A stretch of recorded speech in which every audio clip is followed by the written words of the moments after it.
Sorry, mate.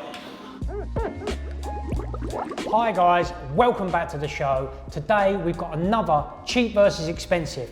We're taking £1 foam cleaner and comparing it versus the Foamex 30. £1 versus £4,000. Let's see what happens. We're out on a client's site. We're in one of their day-to-day kitchen areas. We're going to put our foam cleaner out of the can to the test first. So we're going to follow the instructions. We're going to spray the area, leave it on there for its dwell time, and then we're going to use our standard microfiber cloth to wipe it off. So let's get going. Foam party. Ready, Jack? Let's get it. Ooh.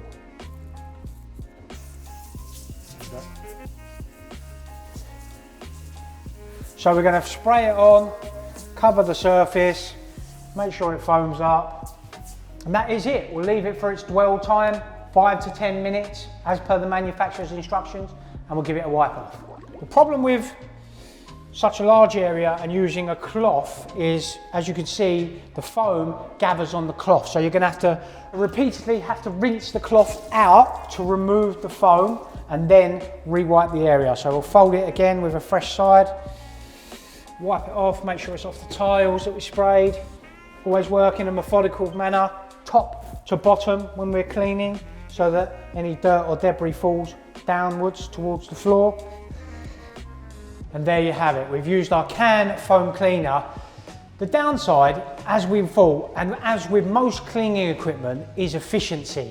If you have a large area to do, a large kitchen that you're looking to get the whole area done in a relatively short amount of time, the canned foam cleaner will take you some time to keep rinsing out the cloth. Even in this small area, we've had to do so 5-6 times to make sure that it's not building up on the cloth. So not necessarily efficient, but it has give a good cleaning result. So maybe for use in domestic or smaller commercial contracts. So let's jump over to the Foamex and see how that gets on. We put the machine on the tap. It takes around 15-20 minutes to fill up. So we'll see you back here in 15-20 minutes where we'll get some cleaning action with the Foamex. So we'll spray down the side.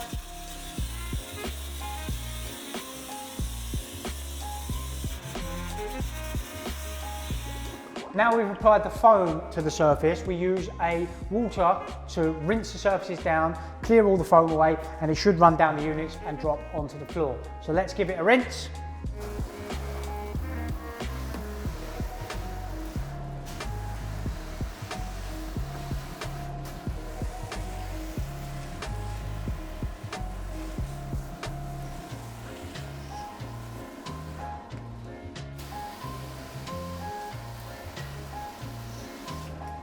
So now we're going to use our wet pickup that's built into the Foamex to collect all the excess water that's run down from the unit to the top of the unit and the floor. This comes with a multitude of attachments, so you can use it on high level surfaces such as this, and it also comes with your standard attachments to use on the floor. So let's get it cleaned up and see what it looks like after.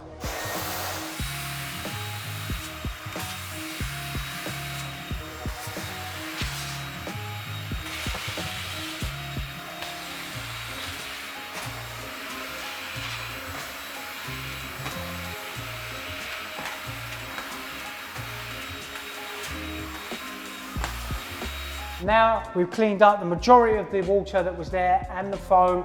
We're going to have to give it a quick wipe over with our microfiber cloth, and that'll be the area complete.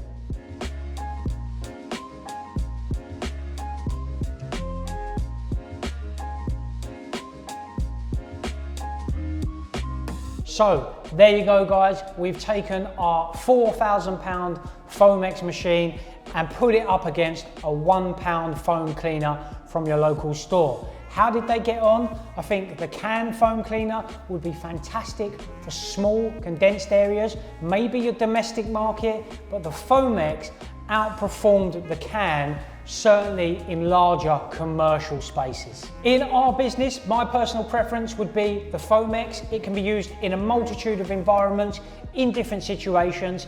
It has lots of accessories that you can use dependent on the area that you're in, and overall, the efficiency gains and the coverage you get with the Foamex machine by far outweigh your canned foam we have here.